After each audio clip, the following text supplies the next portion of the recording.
นะโมตัสสะภะคะวะโตอะระหะโตสัมมาสัมพุทธัสสะนะโมตัสสะภะคะวะโตอะระหะโตสัมมาสัมพุทธัสสะนะโมตัสสะภะคะวะโตอะระหะโตสัมมาสัมพุทธัสสะทาเนนะสุขติยันติอิมังธัมมเทศนังสัทธาสิตาวะเนวิหารันโตราสกาเสติโนเกหิปุณณทัสสีอารัปปะกเตสิติพุทธาสัทธาภูรุราสภูริสาเจ้าทั้งหลายผู้มีความปรารถนามาขยายังสุขสันต์ประกาศคือมนุษย์สมบัติสวรรค์สมบัติและพระนิพพานสมบัติจงตั้งนาโสตปัสสะแก่หมู่ทั้งสองฟังยังปัสสะธรรมเทศนาว่าในคำเมื่อพระผู้มีพระภาคเจ้ายังมีพระชนอยู่ในสมัยนั้นพระองค์เสด็จประทับสังฆานบาริญญาบุตรอยู่ในวัดปาเสตวัดมหาวิหารวันหนึ่งได้ทรงปรารภนางปุณณตาสีได้เป็นเหตุเดียวได้ทรงตปัสสะธรรมเทศนาโดยบาทพระคาถาวาทานินาสุขติยันติดังนี้เป็นเก่าในบาทพระคาถานี้ได้มีความตามเรื่องที่เกิดขึ้นว่าในเวลาไกลหงแห่งราตรีพระผู้มีพระภาคเจ้าเสด็จออกทรงสานาทรงสันนัสนาภาพรกายเมื่อสำเร็จแล้วเสด็จประทับถึงวันนาลังอันประเสริฐได้ต่อสู่มหากรุณาสมาบัติเมื่อออกจากสมาบัตินั้นแล้วทรงดิ่งยังโลกบวชเบิ่งผู้สัตว์ในเมืองโลกจักรวาลโดยพระพุทธจักขุญาณทรงเห็นนางปุณณทัสสีปรากฏในกายคือพระญาณของพระองค์แล้วจึงทรงไข้ควรบามีอันใดพระองค์ทรงผู้แจ้งว่านางปุณณทัสสีจะตายไปในวันนี้แน่นอนนะบ่เคยได้ทำบุญถวายทานถ้าพระองค์บ่ทรงอนุเคราะห์ก็จะไปสู่สุคติแจ้งแต่ธรรมะว่าพระพุทธเจ้าทั้งหลาย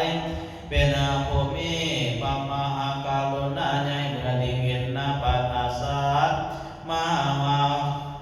ของในพระญาณแล้วแม้จะอยู่ไกลหรืออยู่ไกลปานใดก็ทรงมีพระเมตตาเสด็จไปโปรดให้พ้นจากความกุศลให้บรรลุถึงความมีมรรคผลนิพพานตามบารมีของสัตว์นั้นสังสมไว้นางปุณณทัสสีก็เส้นเดียวกันเมื่อเวลาบิณฑบาตมาถึงแล้วพระผู้มีพระภาคเจ้าได้ทรงสาวกสมที่พรเสด็จออกโคจรกำหับบิณฑบาตมีพระอานนท์เถระเจ้าถือเอาบาตรตามเสด็จไปสู่ที่อยู่ของนางปุณณทัสสีส่วนมานางปุณณทัสสีนั้นเป็นคนยากจนเข็นใจให้ทรัพย์อาศัยอยู่ในเฮือนของเศรษฐีแห่งนครราชกาเลี้ยงชีวิตเป็นอยู่ในวันนั้นทานเศรษฐีให้ตั้งเขากลางเว้นจนคำก็พอแล้วขั้นงงเศร้าขึ้นมาจึงลุกขึ้นแต่เศร้าเมื่อไต่ไฟเพื่อสอบตั้งเขาต่อไปจนถึงสว่างจึงแล้วนางได้เอาหักอ่อนผสมกับเขาให้เหนียวปัดแล้วจีไฟสุกดีแล้วก็เอาใส่พวกยกเอาคู่ขึ้นเถิงบาเดินไปตักนำขั้นไปเดินกลางทางได้ทัศนาการเห็นองค์พระบรมศาสดาสัมมาสัมพุทธเจ้าอันมีพระอานนท์เถระเจ้าเป็นนามปัสสามานาเมื่อนั้นได้เห็นพระพุทธเจ้าเจิดได้เกิดศรัทธาเดือดใสการนิ่งในใจของตนว่า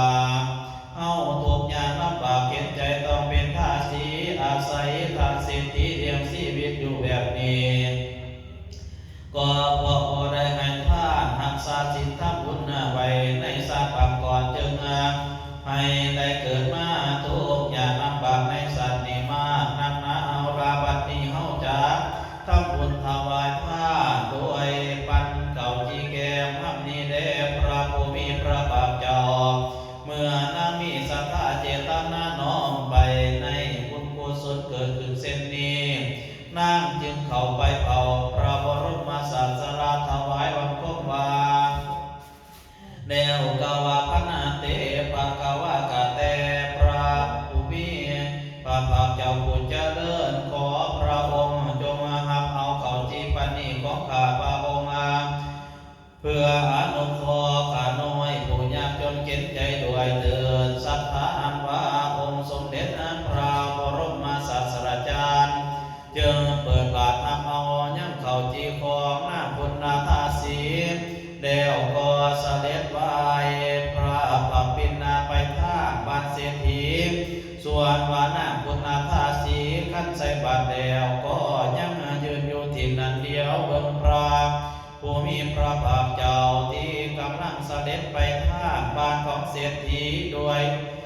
ความหำนาคานิ่งว่าเมื่อพระผู้มีพระภาคเจ้าเสด็จเข้าไปในบ้านเศรษฐีพระองค์ก็คงจะเลือกเอาภัตตาอาหารในเรือนของเศรษฐีนั้นซึ่งเป็นของดีเป็นอาหารอันบาดีมีกินแต่รสอันแซ่บนัวดีเป็นที่น่าพอใจส่วนเขาจีของเขานั้นเป็นอาหารจันต่ำต้อยรสชาติก้อยบ่แซ่บนัวถึงใจพระองค์คงจะบ่สันจะเอาโยนทิมให้แห่งกาแลมาแมวกินขันน้ำทำอาการนิ่งอยู่ในใจดำนานนาม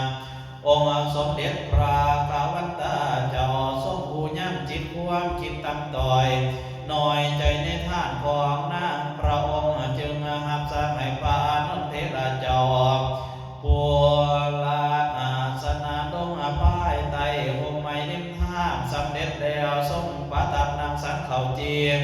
นั้นให้นางพุทธาทาสีเห็นขันนางกาทำปัตตากิจแล้วได้ตัดปราสาตามเทศนาว่าอานุโมทนาทานของนางพุทธาทาสีได้ดังบัพราคาถาที่โยมไว้ในเบื้องต้นนานามิใจความว่าขึ้นชื่อว่าโภคทรัพย์สมบัติของบุคคลผู้ตันนี้อันมีอยู่ในมนุษย์โลกนี่จะรวมหลายเป็นหมื่นแสนหรือหลายกว่านั้นก็ตามก็ว่าประเสริฐทอเข้าปันหนึ่งอันบุคคลให้ท่านแด่ในพระอริยเจ้าผู้พระพุทธซื้อกงกงมนาภว่าโภคทรัพย์ทั้งหลายที่มีอยู่กับบุคคลผู้ตันนี้เหนียวแน่นบ่เป็นประโยชน์อันใดเลยแต่ตนเองจะกินก็ทั้งยากยามแต่จะหมดเปลืองไปกันผู้ที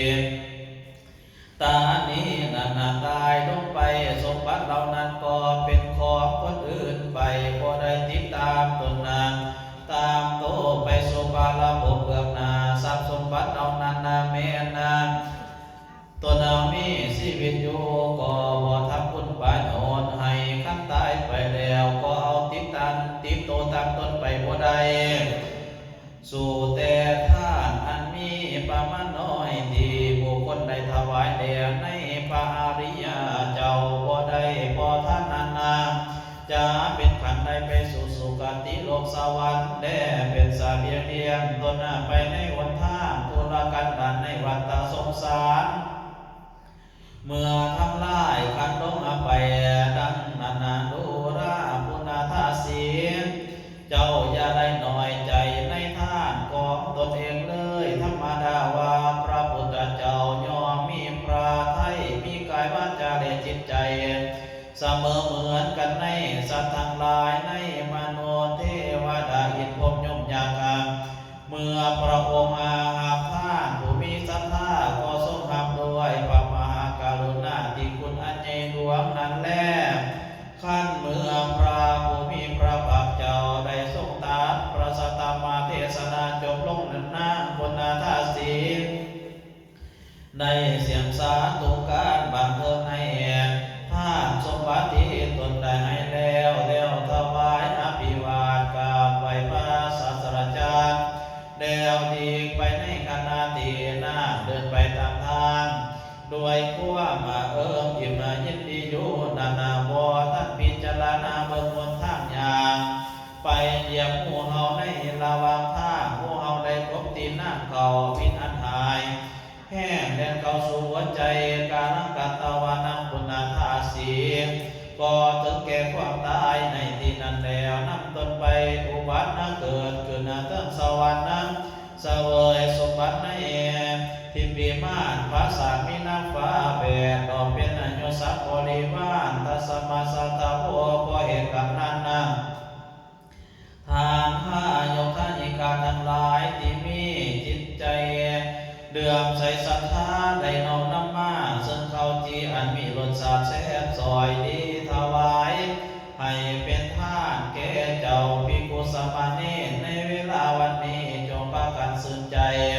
วันเพิ่มอาหารในบุญกุศลที่ตนใดกระทำแล้วนี่